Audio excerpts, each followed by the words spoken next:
예수 그리스도 이름으로 하나님 말씀 함께 나누는 시간 갖도록 하겠습니다. 이 시간 같이 나누실 말씀 사무엘상 4장 2절로 22절까지 말씀이 되겠습니다. 사무엘상 4장 2절에서 22절까지 말씀이 되겠습니다. 제가 낭독하도록 하겠습니다. 이스라엘을 대하여 항오를 벌이니라. 그 둘이 싸우다가 이스라엘이 블레셋 사람 앞에서 패하여 그들에게 전쟁에서 죽임을 당한 군사가 4,000명 가량이라. 백성이 진으로 돌아오매 이스라엘 장로들이 가로되 여호와께서 어찌하여 우리로 우리 블레셋 사람 앞에 패하게 하셨는고?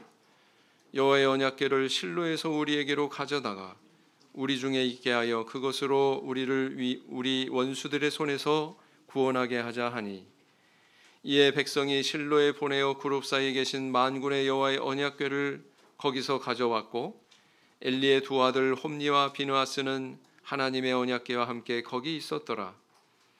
여호와의 언약궤가 진에 들어올 때에 곧 이스라엘이 큰 소리로 외침에 땅이 울린지라. 블레셋 사람이 그 외치는 소리를 듣고 가로되 히브리 진에서 큰 소리로 외침은 어찌 미뇨 하다가 여호와의 궤가 진에 들어온 줄을 깨달은지라. 블레셋 사람이 두려워하여 가로되 신이 진에 이르렀도다 하고 또 가로되 우리에게 화로다. 전일에는 이런 일이 없었도다. 우리에게 화로다. 누가 우리를 이 능한 신들의 손에서 건지리요. 그들은 광야에서 여러 가지 재앙으로 애굽인을 친 신들이니라. 너희 블레셋 사람들아 강하게 되며 대장부가 되어라.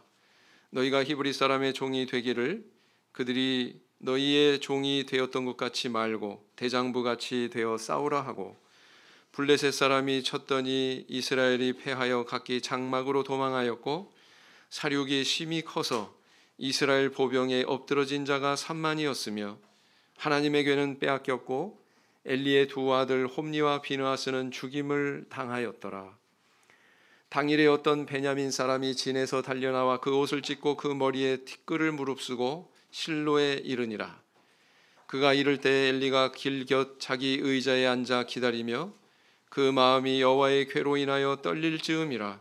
그 사람이 성에 들어오며 고함에 온 성이 부르짖는지라. 엘리가 그 부르짖는 소리를 듣고 가로되 이 헌화하는 소리는 어찌 미뇨? 그 사람이 빨리 와서 엘리에게 고하니 때 엘리의 나이 98이라. 그 눈이 어두워서 보지 못하더라. 그 사람이 엘리에게 고하되 나는 진중에서 나온 자라. 내가 오늘 진중에서 도망하여 왔나이다. 엘리가 가로되 내 아들아 일이 어찌 되었느냐?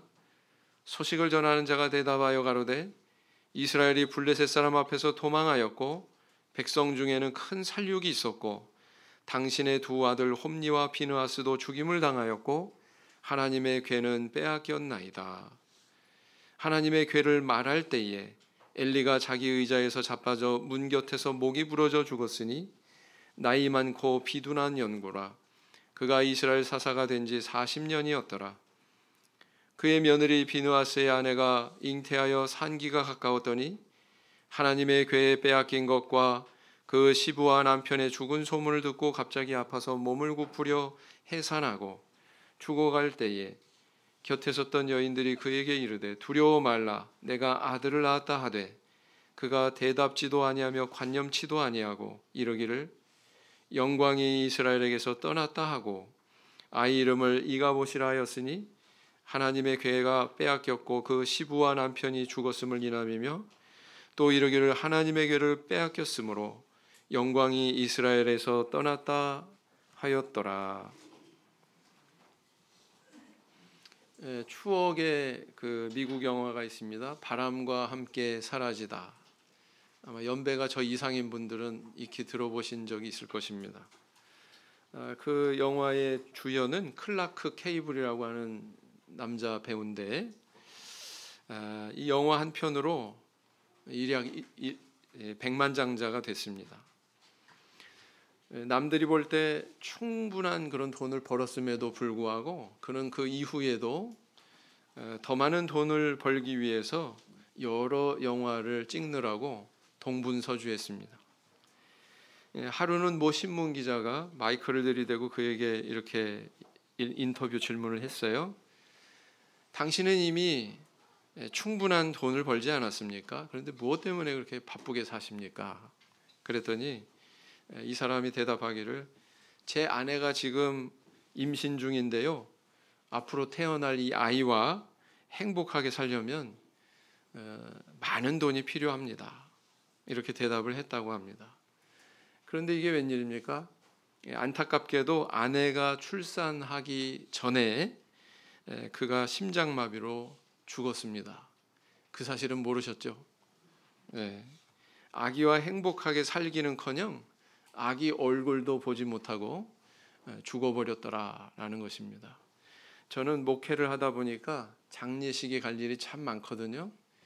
장례식에 가면 심심치 않게 들려오는 그런 탄식이 있어요. 그게 바로 뭐냐면, 아이고 참 평생 고생만 하다가 이제 좀 살만하니까 먼저 가네. 그런 얘기 들어보셨어요? 안 들어보셨어요? 자주 듣습니다. 저도. 어제까지만 해도 나랑 이런 거 저런 거 하자고 이렇게 굳게 약속을 했는데 참 허망하게 먼저 가버렸네. 이런 이야기 심심치 않게 들린다라는 것입니다.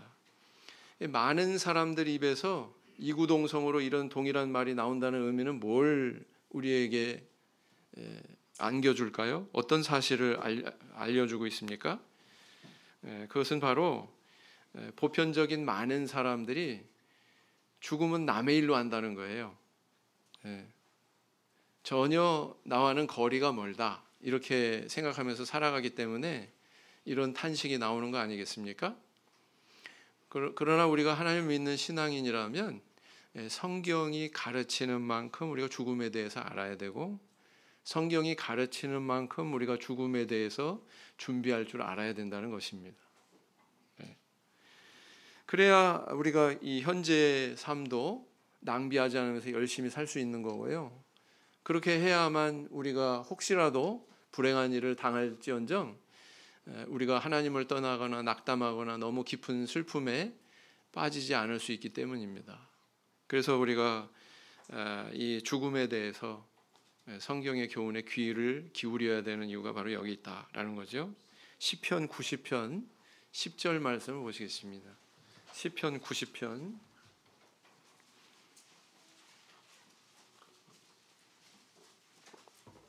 시편 90편 10절 말씀 같이 읽겠습니다. 시작. 우리의 연수가 70이요 강건하면 80이라도 그 연수의 자랑은 수고와 슬픔뿐이요 신속히 가니 우리가 날아가나이다. 12절 같이 읽겠습니다. 시작. 우리에게 우리 날 계수함을 가르치사 지혜의 마음을 얻게 하소서. 시편의 기자가 우리의 날 계수함을 가르쳐 달라고, 그래서 지혜의 마음을 얻게 해달라고 이렇게 간구하고 있지 않습니까? 이 간구의 의미는 우리에게 주어진 이런 생명의 시간이 한정되어 있으니까 그 주어진 시간을 잘 선용할 수 있는 길이 어디에 있는지 지혜를 달라고 이렇게 하나님 앞에 기도하고 있는 것이죠. 자, 우리는 과연 이 시편의 기자의 간구와 일치되게 하나님이 우리에게 선물로 주신 이 생명의 기간 동안 시간 낭비하지 않고 정말 헛된 것에 주목하지 않고 중요한 것에 집중해서 살아갈 수 있는 그런 길은 어디에 있을까요? 자, 오늘은 이 하나님의 예언대로 엘리 제사장 집안에 일어난 이 사건을 통해서 우리가 반면교사를 삼고 은혜를 나눌 시간을 가지고자 합니다. 자, 오늘 읽으신 본문 말씀 보시면은요, 하나님께서 예언하신 대로의 사건이 일어났습니다. 엘리 제사장 가정에 커다란 심판이 임했죠. 두 아들 홈니와 비느하스가 블레셋과의 전쟁에서 죽고 말았고요. 그리고 엘리 제사장 자신도 죽었습니다. 뿐만 아니라 아이를 낳던, 아이 낳는 것이 얼마나 축복된 일입니까? 근데 그 아이를 낳던 며느리마저 나중에 죽고 말았어요. 그리고 태어난 아기는 출생과 동시에 고아가 되는 그런 신세가 돼버리고 말았습니다. 한 제사장 가정이 일순간에 이렇게 몰락하는 것을 우리 보게 되죠. 그런데 이 가정의 몰락과 함께 이스라엘 민족에게도 굉장히 심각한 일이 지금 벌어졌습니다. 홈리와 비느하스가 이 블레셋과의 전투에서 전쟁터에 언약궤를 메고 나갔는데 그만 이 블레셋 족속에게 이 언약궤를 빼앗기고 만 것이죠. 이것은 이스라엘 역사상 초유의 일입니다. 전에 이런 일이 있었어요? 이후에도 없었습니다. 예. 아마 이 일로 이스라엘 백성들은 정말 큰 충격에 빠졌을 것이고 깊은 고민에 빠졌을 것입니다. 어떤 충격이요? 어떤 고민이요? 하나님은 왜 이렇게 언약궤가 블레셋 족속에게 빼앗기도록 방관하셨지? 하나님은 우린 버리셨나? 아니면 이 블레셋 족속에 섬기는 다곤 신이 우리가 믿고 있는 여호와 하나님보다도 더 힘센 건가? 막 이런 고민이 있었을까요? 없었을까요? 네, 이런 충격이 또 고민이 있었다라는 것입니다. 그래서 이 엘리 제사장 가정과 그 언약궤에 일어난 일을 통해서 하나님은 오늘날 우리에게 무엇을 전하고 계실까요? 바로 이런 것입니다. 첫째는 뭐냐면은 언약궤 신앙을 벗어나라라는 거예요. 언약궤 신앙을 벗어나라.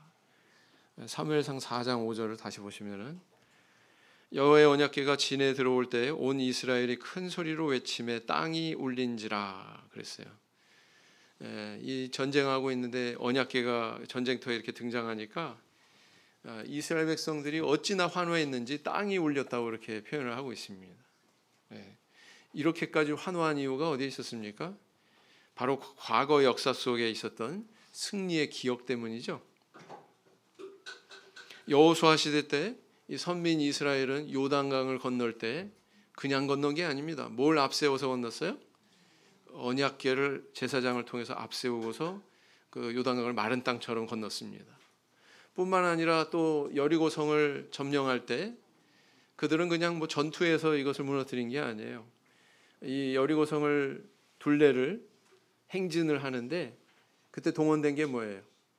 그들의 대열의 중앙에 바로 언약궤를 놓았던 것입니다. 그래서 같이 이렇게 돌았거든요. 한 바퀴 돌고 두 바퀴 돌고 마지막 날에는 7바퀴 돌고.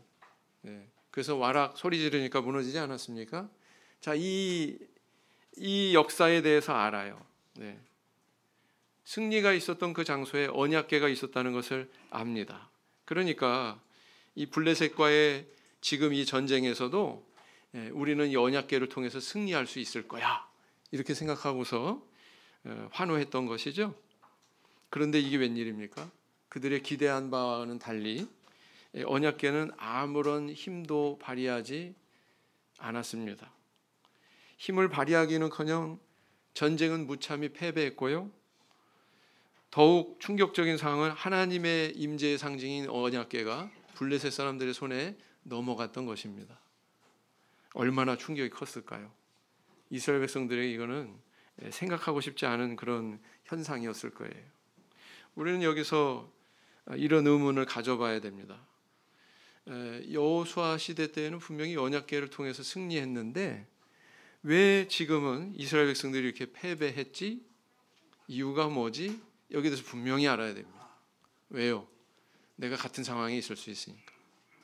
자, 그러면 이런 의문에 대해서 우리가 비교를 해보자면은 두 시대가 중요한 차이점이 있다는 것을 발견하게 됩니다.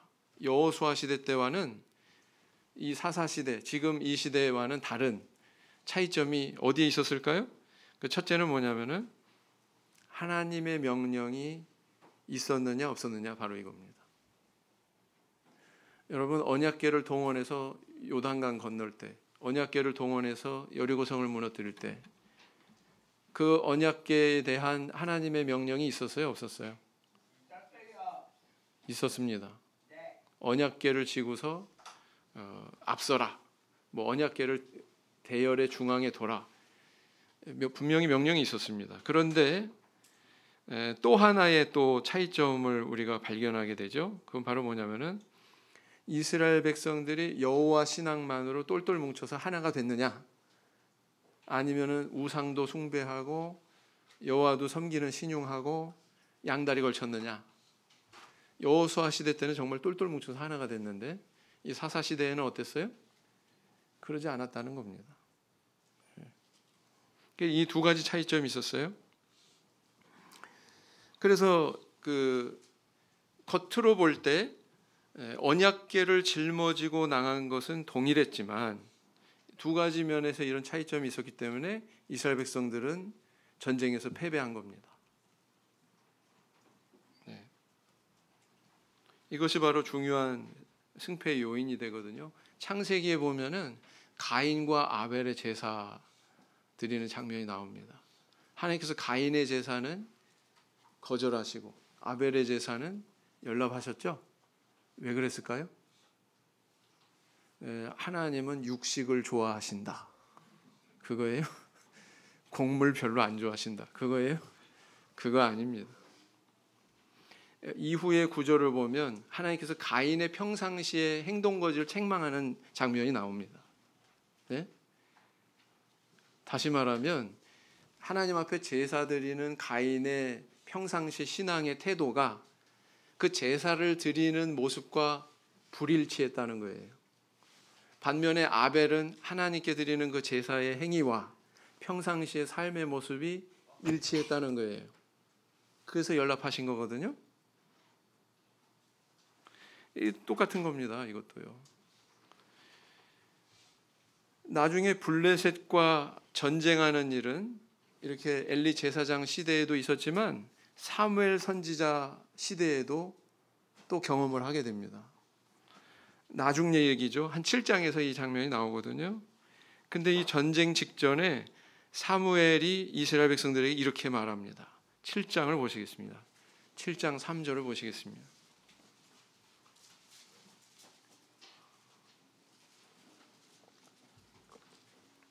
7장 3절 같이 읽겠습니다. 시작.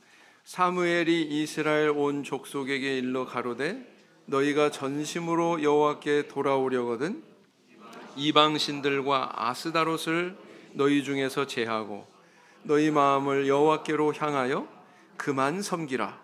너희를 블레셋 사람의 손에서 건져내시리라 그랬어요. 사무엘이 나중에 선지자가 돼서 이스라엘 백성들한테 조짐이 좀 이상한데 저 블레셋 족속이 쳐들어올 것 같은데 자 언약궤를 가져와 그랬어요? 안 그랬어요. 사무엘 선지자 그러지 않았어요. 뭐라고 그랬냐면은 너희들이 이방신들과 아스다롯을 제하고 온전히 여호와의 신앙을 회복해라. 여호와만 섬기는 그 신앙으로 돌아가라. 이렇게 권했다는 것입니다. 그렇게 권했을 때 백성들이 이에 대해서 호응하니까 그 결과 전쟁에서 비로소 대승을 거뒀다고 그렇게 기록을 하고 있거든요. 그래서 생겨난 또 지명이 있어요. 에베네셀. 여호와께서 우리를 여기까지 도우셨다. 그렇죠? 네. 그래서 블레셋과의 전쟁은 엘리 제사장 때에만 있는 게 아니에요. 사무엘 선지자의 때에도 있었습니다. 그런데 이때는 패배했고 이때는 승리했는데 패배의 요인과 승리의 요인을 성경 우리에게 분명히 가르쳐주고 있습니다. 결국 승리냐 패배냐는 언약궤 때문이 아니구나. 아무리 언약궤 동원할지언정 이 하나님 믿는 신앙에서 떠나서 우상 숭배하고 다른 신 섬기고 그러면은 전혀 그게 무용하구나, 소용이 없다라는 것을 알 수 있어요, 없어요? 그걸 알 수 있죠. 그래서 이처럼 우상에 빠져가지고 하나님을 섬기는 온전한 그런 신앙은 상실한 채 신앙의 외형만 의지하려고 하는 신앙, 언약궤만 의지하려고 했던 이스라엘 백성들처럼 신앙의 외형만 의지하려고 하는 신앙을 일컬어서 뭐라고 그럴 수 있냐면 언약궤 신앙이다 이렇게 얘기할 수 있단 말이에요. 아시겠죠? 네. 오늘날 우리도 하나님 믿으니까 뭐 예배 드리고 예배 때 찬송하고 말씀 듣고 기도하고 그러나 평소에 우리의 삶 속에서 정말 내가 하나님 믿는 신앙인으로서 부끄러운 모습이 있다면 그거 우리 자정할 줄 알아야 돼요. 내가 믿는 사람으로 이건 마땅치 않아. 그 양심의 소리가 울려오지 않습니까? 그런 양심의 소리가 울려올 때 그런 것들을 제거하고 온전히 하나님 믿는 신앙인으로 그렇게 돌아가는 그런 노력이 우리한테 필요하다라는 거예요. 네, 그래서 그런 신앙이 있을 때 하나님께서 우리의 기도에 응답하시고 우리 삶 속에 많은 전쟁과도 같은 그런 급박한 상황에서 우리 하나님께서 우리를 보호하시고 승리하게 하시고 인도해 주신다는 것입니다. 그래서 바로 이것을 경계하고 있는 거예요. 너희들은 언약궤 신앙을 떠나야 된다.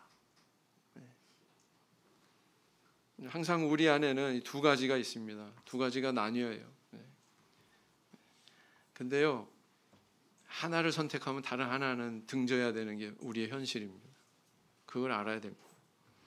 한 교회 학교 선생님이 부자와 나사로 이야기를 아이들에게 들려줬어요.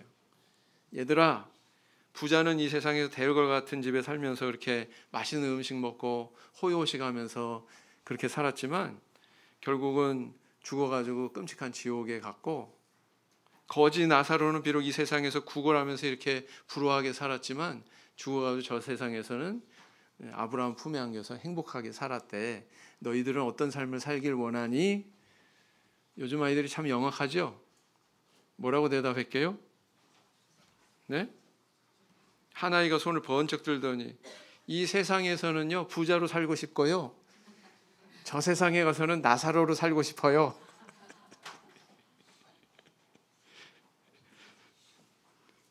그러나 그럴 수 없는 거죠.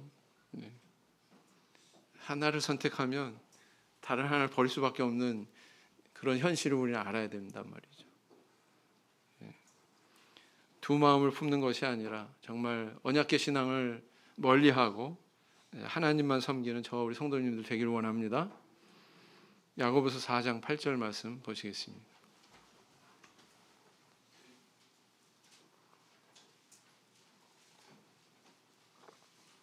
야고보서 4장 8절 말씀 보시겠습니다.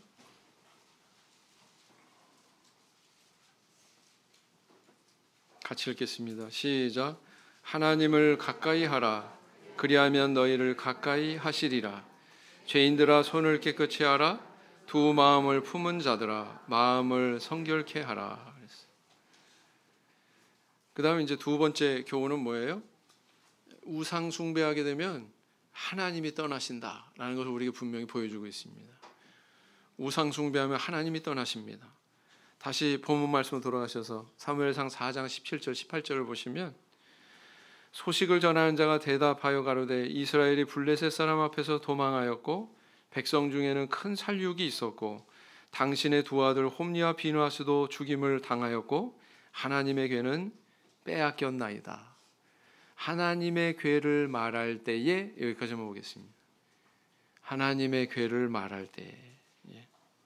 그 다음 22절을 보세요. 22절. 또 이르기를 하나님의 궤를 빼앗겼으므로 영광이 이스라엘에서 떠났다 하였더라. 엘리 제사장의 귀에 여러 가지 소식이 전해졌습니다.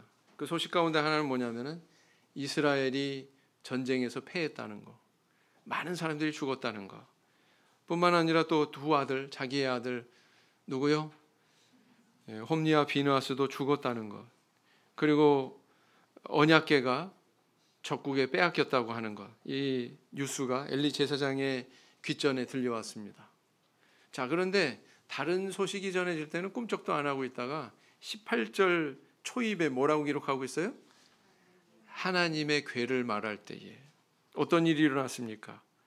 다른 뉴스에 대해서는 잠잠했던 엘리 제사장이 하나님의 궤는 빼앗겼습니다, 그렇게 얘기할 때에 그 순간 의자에 앉아 있다가 뒤로 넘어져서 목이 부러져 죽게 되었다는 것입니다. 어디에 민감하게 반응했다는 거예요? 자식들 죽음에요? 전쟁에 패했다는 거예요? 아니요. 어느 소식에 민감했다는 거예요? 하나님의 궤를 빼앗겼다는 그 사실에 화들짝 놀란 거예요. 아마 놀래서 몸을 갑자기 힘을 줘가지고 뭐 일어나려고 했거나 뭔가 있었으니까 뒤로 자빠지지 않았겠습니까? 네. 여기에 지금 반응한 거예요, 엘리 제사장이. 또 죽은 사람은 엘리 제사장뿐만이 아니었습니다. 그 며느리도 있었죠. 그녀는 죽기 직전에 이제 출산을 하는데 이 소식을 듣게 됩니다. 그런데 이 여인이 내가 아들을 낳았다, 뭐 이렇게 얘기하지 않았어요. 뭐라고 그랬어요? 영광이 이스라엘에서 떠났다, 이 말을 했다는 거예요. 아유, 하나님 감사합니다, 내가 등남하게 됐네요, 이렇게 얘기하지 않았다는 거예요. 이건 뭘 의미합니까? 아들이 이렇게 출산했다고 하는 사실이 얼마나 기뻤겠어요, 보통 때였다면은. 그죠? 그런데 그 기쁨으로는 이게 상쇄가 안 돼. 뭐가요? 언약궤를 블레셋에 빼앗겼다고 하는 그 소식이, 그 절망적인 소식이 상쇄가 안 되는 거예요. 그뿐만이니까 남편이 죽었다고 하는 그런 불행의 소식도 이 언약궤를 빼앗겼다는 소식보다 중요하지 않아. 중요하지 않아요. 새 생명이 태어났다고 하는 뉴스도 결코 이 언약궤를 빼앗겼다고 하는 충격을 해소할 만큼 행복을 가져다 주지 못했다는 겁니다. 그래서 이 언약궤를 빼앗긴 이 사건이 이스라엘 백성들에게 있어서 어느 정도의 무게감을 전달하고 있는지를 아시겠죠? 그죠? 하나님이 이스라엘 백성들을 떠났다, 이렇게 인식했다는 거예요. 사실 하나님이 약해서 블레셋의 다곤신보다 못해서 지금 빼앗긴 겁니까? 아니에요. 나중에 이후에 성경 말씀 이렇게 쭉 보면 하나님께서 다곤 신상을 갖다가 징벌하기도 하시고, 그죠? 파손하기도 하시고, 나중에 다시 돌아와요. 블레셋 사람들 다시 돌려줍니다. 하나님이 연약해서 그런 게 아니죠. 그들이 이 여호와 하나님보다 우상을 더 섬기고 그 순수한 신앙의 길을 벗어나니까 하나님께서 그들의 곁을 잠시 떠난 것뿐이에요. 떠난 거예요, 하나님께서. 여호수아 시대 때에도 아간이 범죄했을 때 하나님이 그들과 동행하지 않으셨어요. 하나님이 그들을 떠나셨습니다. 잠시 뒤에 어떤 사건이 일어났어요? 여리고 성보다도 훨씬 못한 아이성 쳐들어갔는데 한 36인쯤 죽고서 패해가지고 도망하는 그런 일이 발생했죠. 그 하나님께서 동행하시냐 떠나가시냐, 이 차이가 이렇게 크다는 거예요. 사울 왕이 계속 불순종하는 길로 갔을 때 하나님은 그에게 나타나시지 않으셨어요. 전에는 막 하나님의 신에 감동되고 막 선지자처럼 예언도 하고 막 그랬는데, 그가 계속 하나님 앞에 불순종의 길을 갔을 때 하나님이 사울을 떠나셨어요. 떠나고 나니까 아무런 기도에 대한 응답도 없고, 그러다 보니까 나중에는 엔돌의 신접한 여인한테까지 찾아가가지고 사무엘의 영을 불러내려고 하고 그러지 않습니까? 사울 왕이. 이게 하나님이 떠나시는 상황의 무서운 점이에요. 이게 하나님 입장에서는 나를 필요로 하지 않네, 내가 굳이 있어야 되나, 가버리세요. 가버리신 거예요. 하나님을 필요로 하지 않으면 하나님께서 떠나십니다. 하나님을 버리면 하나님도 당신의 선미를 버리십니다. 그런 거예요. 하나님 책임이에요? 아니에요. 사람 책임이에요. 오늘날 우리 명심해야 됩니다. 만약 내가 하나님을 떠나면 하나님도 나를 떠나신다. 내가 하나님을 가까이 하면 하나님도 나를 가까이 하신다. 당연한 거예요. 그거는 아주 자연스러운 거예요. 이 위병으로 죽었다가 거의 죽을 때가 다 됐다가 우리 참회숙에 와서 정말 기적적으로 세례받고 위병도 싹 낫고 하나님 앞에 그런 큰 은혜를 받은 그런 집사님이 계세요. 여자 집사님이. 근데 그렇게 예수님을 이제 내가 잘 믿어야 되겠다. 그때는 집사가 아니셨죠.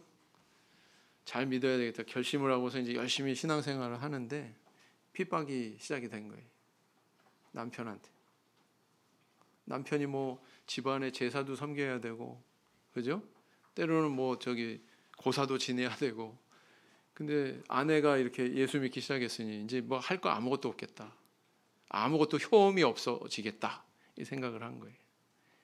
그리고는 이제 뭐 애들 데리고 가출하기도 하고 말이에요. 협박하면서 이혼 증서에 도장 찍어라. 안 그러면 안 돌아온다. 애들 셋 싹 데리고 나갔다가 한참 만에 돌아오기도 하고. 그리고 때로는 또 구타하기도 하고.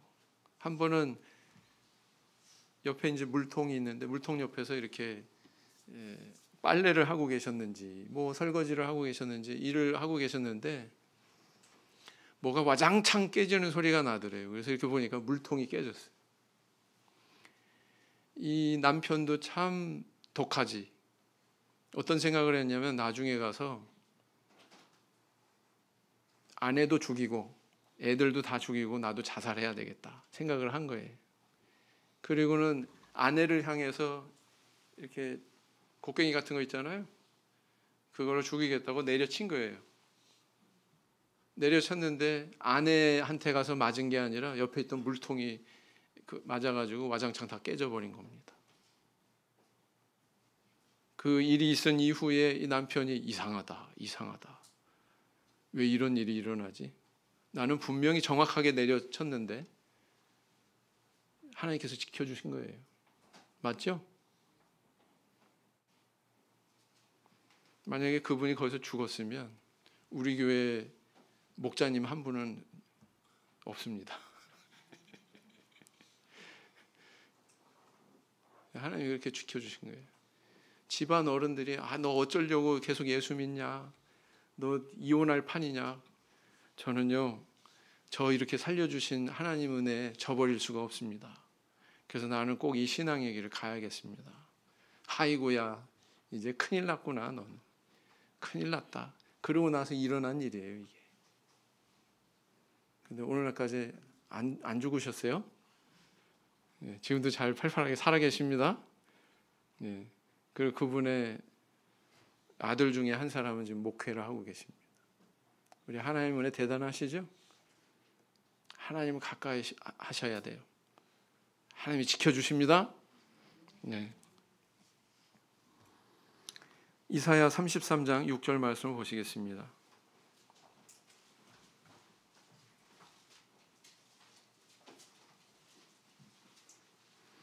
이사야 33장 6절 말씀 같이 읽겠습니다. 시작. 너의 시대에 평안함이 있으며 구원과 지혜와 지식이 풍성할 것이니 여호와를 경외함이 너의 보배니라. 자, 세 번째 또 뭘 교훈하고 있습니까? 하나님 잃으면 다 잃고 하나님 얻으면 다 얻는다 이겁니다. 뭐라고요? 하나님 잃으면 다 잃고 하나님 얻으면 다 얻는다 이겁니다. 사무엘상 다시 4장 19절에서 20절 말씀, 본문 말씀 19절 20절 말씀 읽겠습니다. 그의 며느리 비느하스의 아내가 잉태하여 산기가 가까웠더니 하나님의 궤에 빼앗긴 것과 그 시부와 남편의 죽은 소문을 듣고 갑자기 아파서 몸을 굽으려 해산하고 죽어갈 때에 곁에 섰던 여인들이 그에게 이르되 두려워 말라 내가 아들을 낳았다 하되 그가 대답지도 아니하며 관념치도 아니하고 그랬어요. 자, 엘리 제사장이 무려 제사장으로 있었던 세월이 40년이었습니다. 그리고 이 죽을 무렵에 그의 나이가 98세예요. 여러분들 뭐 오복 이렇게 얘기하는데 오복 중에 하나 얻은 장수를 누린, 그죠? 복 있는 사람이지 않습니까? 98세까지 살았으면. 요즘에도 거기까지 살기 힘들잖아요. 자, 그런데 그 98세로 생애를 마감하는 그 죽은 날이 블레셋 족속의 하나님의 언약궤를 빼앗긴 날이에요. 빼앗긴 날이에요. 이 엘리 제사장이 참으로 명예롭게 이렇게 하나님 앞에 술을 누리고 이렇게 간 정말 복 많은 제사장이다. 이렇게 그 날을 기억하겠습니까? 아니면 불명예스럽게도 블레셋의 우리의 언약궤를 빼앗긴 날이다. 이걸 기억하겠습니까? 뭘 기억하겠어요? 사람들이? 후자겠죠? 후자지요. 네. 이처럼 죽음과 함께 그 그가 여태까지 누려왔던 걸 전부 다 땅속에 묻혀버린 거예요, 사실은. 그의 명예도, 그의 장수의 복도, 모든 것들이 다 무의미해진 겁니다. 하나님의 언약궤를 잃어버리는 순간 사실은 엘리 제사장 가정 모든 걸 다 잃어버렸어요. 우리는 살아가면서 세상 사람들 사이에서 세상에 속한 것들을 자랑하기도 합니다. 뭐 내 재력이나 뭐 경력이나 건강이나 장수나 뭐 자녀나 남편이나, 그건 예외인가요? 자랑하죠. 그런데 명심하십시오. 그렇게 자랑을 하는 거 다 입막아 버리는 그런 불행도 있을 수 있다는 거.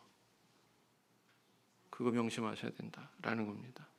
모든 것을 다 가진 것 같아도 이렇게 하나님 떠나서 하나님의 동행하는 그 길을 포기했을 때 말로가 이렇게 될 수가 있다는 거예요. 참 두렵지 않습니까? 그렇지만 모든 것을 가지지 못한 것 같아도 사실은 이것 있으면 다 회복할 수도 있습니다. 그건 바로 뭐냐면은 신앙이죠. 여러분, 이 한나라고 하는 여인의 가정의 발자취를 쭉 보세요. 사실 아무 소망이 없었잖아요. 근데 사무엘만 나왔습니까? 5남매 나왔잖아요. 그 이후에도 이 여인을 통해서 그 가정이 일어서고 또 나라가 일어서는 그런 모습을 우리는 발견하게 되지 않습니까? 그래요. 그래서 하나님을 의지하고 하나님 가까이 하면 사실은 모든 것을 회복하고 모든 것을 얻을 수 있게 되는구나. 근래 한국 사회 가장 큰 관심사는 뭘까요? 건강 아닐까요? 건강? 그죠? 그런 말이 있습니다. 돈을 잃으면 조금 잃은 것이고, 신용을 잃으면 많이 잃은 것이고, 건강을 잃으면 다 잃은 것이다. 굉장히 많이 회자되는 그런 말이지 않습니까? 그런데요, 더 중요한 게 있다라는 겁니다. 건강보다도 더 중요한 게 있어요. 그게 뭔 줄 아세요? 하나님이에요. 하나님 믿는 신앙입니다. 왜냐하면 하나님 잃으면 모든 것 잃어버릴 수 있고, 하나님 얻어야 모든 것 얻을 수 있기 때문에 그렇다는 거예요. 왜 우리 건강을 위해서 항상 이렇게 기도하고 그렇습니까? 그게 효과가 없으면, 무효하다면 우리가 이렇게 기도할 이유가 없죠. 그죠? 그렇습니다. 욥을 보세요. 욥은 정말 모든 걸 잃었어요. 한순간에. 재산도 잃었죠. 자녀도 잃었죠. 아내와의 신뢰관계도 잃었죠. 차라리 여호와를 저주하고 죽어라. 아내 입에서 이게 나오잖아요. 욥과는 완전히 다른 세계에 있지 않았습니까? 모든 것을 그렇게 잃었지만 그에게 남아있는 게 있었습니다. 그것은 바로 생명을 주신 그 하나님께 대한 신앙이었죠. 믿음이었죠. 근데 이것을 놓지 않았어요. 놀랍게도 이것을 놓지 않았는데 그로 인해서 나중에 모든 것을 회복하게 됩니다. 돈도, 자식도, 건강도, 명예까지 다 회복하게 되거든요. 욥이 한번 보시겠습니다. 욥기 42장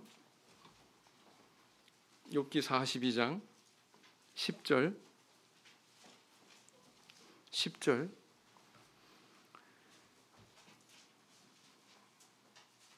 욥이 그 벗들을 위하여 빌매 여호와께서 욥의 곤경을 돌이키시고 욥에게 그전 소유보다 얼마나요?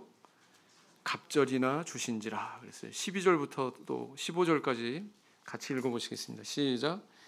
여호와께서 욥의 모년에 복을 주사 처음 복보다 더하게 하시니 그가 양 1만 4천과 약대 6천과 소 1천결이와 암나귀 1천을 두었고 또 아들 7과 딸 3을 낳았으며 그가 첫째 딸은 여미마라 이름하였고 둘째 딸은 그시아라 이름하였고 셋째 딸은 게렌합북이라 이름하였으며 전국 중에 욥의 딸들처럼 아리따운 여자가 없었더라. 그 아비가 그들에게 그 오라비처럼 산업을 주었더라. 어떻습니까? 모든 걸 회복했죠?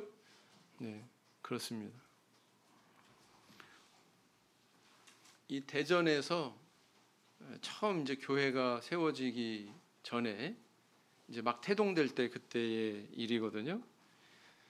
대전에서 이러저러하게 사업을 크게 하는 그런 집안이 있었는데 그 집안에 막내 아들이 있었습니다.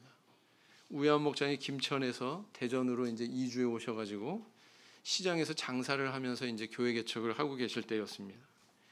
이 권영남 모친이라고 하는 분이 먼저 이제 전도가 됐고요.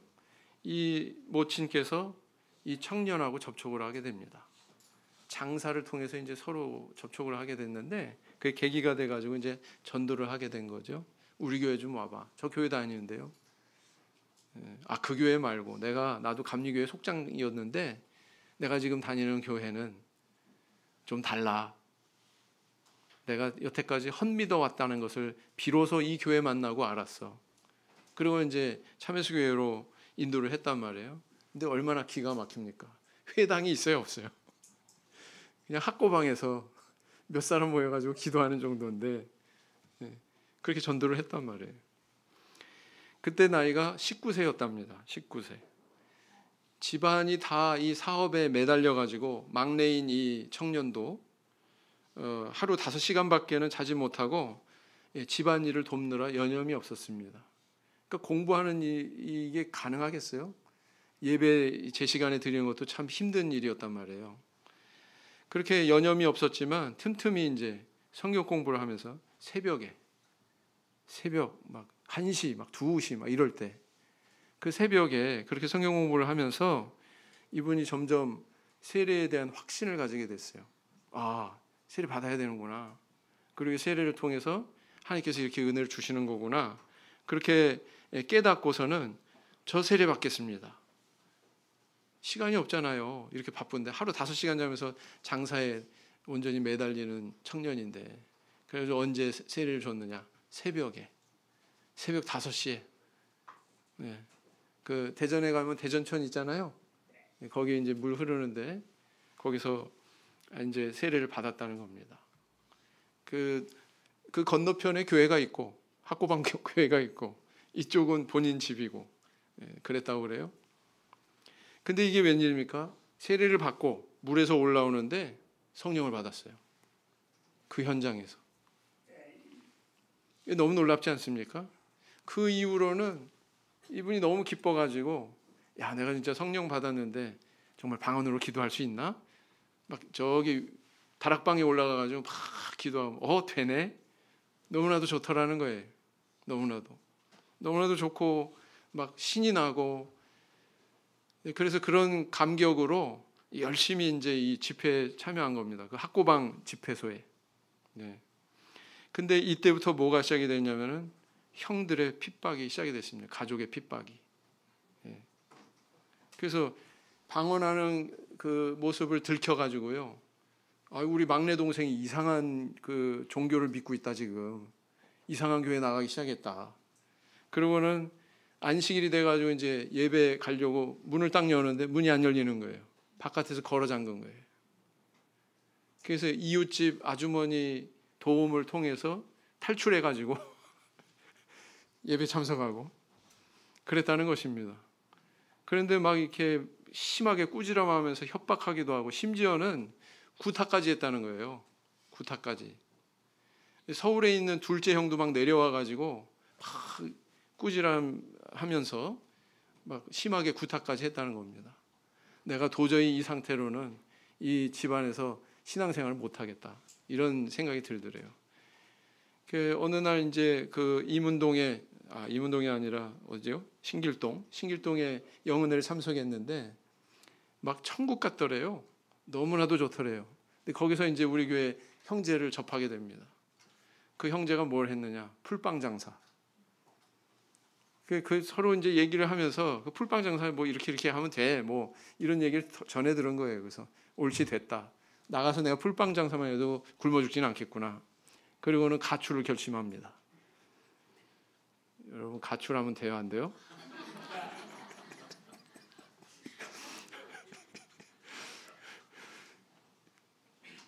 근데 이분의 목적은 특별했어요. 내 신앙을 지키려면 나는 독립을 해야 되겠다. 그래서 그 집안의 핍박을 피해가지고 어느 날 이제 가출을 하게 됩니다. 그리고 어디로 가요? 김천으로 가요. 김천으로. 김천교회 갔더니 막 뭐 배장로님 가정하고 막 신도들이 너무나도 막 기특하다고 반겨준 거예요. 사랑으로 이렇게 돌봐주고, 그 성도들의 돌봄 속에 이분이 거기서 풀빵 장사를 시작합니다. 김천 최초의 풀빵 장사. 예. 그래서 거기서 그 빵을 구워가지고 굉장히 장사가 잘 됐대요. 막 줄을 갖다가 막 길을 막을 정도로 서가지고 사람들이 사 먹고요. 그래서 막 돈도 많이 벌기도 하고, 또 이걸 또 그 어린 아이들한테 나눠주면서 야, 너 우리 교회 와볼래? 전도도 하고 말이죠. 그래서 아주 신나게 생활했다는 거예요, 몇 개월 동안. 그런 이제 그러는 가운데 어느 날 이 대전에 있는 그 본댁의 그 사업과 관련해서 아는 지인이 여기를 우연히 지나가다가 이 집안의 막내 아들을 보게 됩니다. 아니, 혹시 집이 대전이 아니냐고. 그리고 여차저차 상회의 그 아들 아니냐고. 저를 어떻게 아세요? 이렇게 돼가지고 이제 집에 가서 이제 이분이 고해 바친 거예요. 당신 집안의 막내 그 아들이 여기 와가지고 이러고서 있더라. 풀빵 장사하고 있더라. 그걸로 이제 큰 형이 찾아온 겁니다. 그래가지고 이제 그때는 납작 이제 낮춰가지고, 야, 너 집에 있었으면 이 고생 안 하고, 그렇게 살 텐데 도대체 여기 와서 이게 뭐 하는 짓이냐? 집으로 가자. 어떻게 나왔어요? 조건이 있습니다. 조건이 뭐였을까요? 나 교회 나가게 해주세요. 나 신앙생활 하게 해주면 내가 집으로 돌아갑니다. 그러지 않으면 안 돌아가겠습니다. 예. 지금 이렇게 뵈면 이분이 굉장히 여리여리하시고 마음이 약하신 분인데, 와, 굉장히 세게 나오신 거죠, 그때는. 예. 그래가지고 그게 받아들여져서 집으로 다시 돌아가게 됐어요. 여러분, 가출하면 돼요, 안 돼요?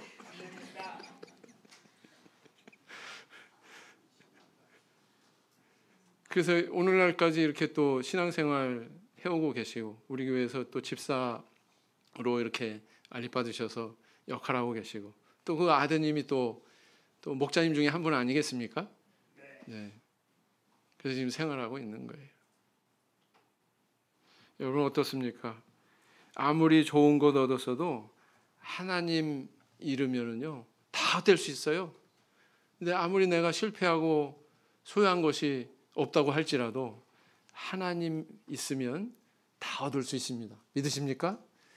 그거 보여주고 있어요. 그거 보여주고 있습니다. 이런 사무엘상의 이 기사를 통해서 우상 숭배를 분별하고 내 속에 있는 것들, 그 찌꺼기들 다 몰아내고 하나님만 섬기는 그런 온전한 신앙인으로 하나님 앞에 우뚝 서시는 저 우리 성도님들 되시기를 예수님 이름으로 기원드립니다. 묵상 기도하시겠습니다.